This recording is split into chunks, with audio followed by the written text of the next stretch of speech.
मनुष्य जपरी निज शरीर बोली ज्ञान करे ठीक से ही परी भगवान को भी से शरीर तुल्य ज्ञान करे किंतु भगवान ये शरीर नुहंती कहीं शरीर सत्यता हूँ प्रकृतिर सृष्टि प्रकृति को भगवान सृष्टि करिसेंती ये प्रकृति भगवान को सृष्टि करि परिबो नाही शरीर जन्म मृत्यु रही भगवान कर जन्म मृत्यु नहीं बुझंतु ए आत्मा शरीर विलग्न जन्म मरणे नुहे संगम इस शरीर भितर आत्मशक्ति रही किंतु शरीर जन्म मृत्यु जे तांकर जन्म मृत्यु हुए ताहा नुहे शरीर परिवर्तन हेले सी परिवर्तन होती ना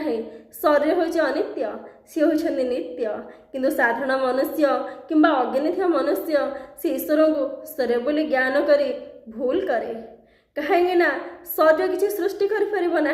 किंतु परमात्मा सबकि सृष्टि करें सबकि नष्ट करें आधार करी शरीर परिचालना होची इंद्रिय मन परिचालना होती संसार परिचालना होची सूर्य चंद्र ग्रह नक्षत्र जी भी सब रही समस्ते से शक्ति को आधार करी परिचालना हुए से केमिति शरीर बाहरी पारे माटीरू अनेक पदार्थ तैयारी हुए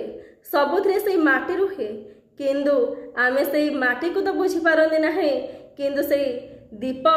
कलश आखे दे आमे भाबंदी जे ये हूँ सत्य किंतु सत्य ताहा नुह ईश्वर सेमिति से सबुर ऊर्ध्वर रही जमी सबरी भितर माटी रही प्रत्येक भितर सेमिति ईश्वर ही रही आमे शरीर तुल्य ज्ञान करिवार अर्थ होची आमे मूर्खता करुचे यही कथा भगवान श्रीकृष्ण अर्जुन को नवम अध्याय 11 नंबर श्लोक कहिछन्ते।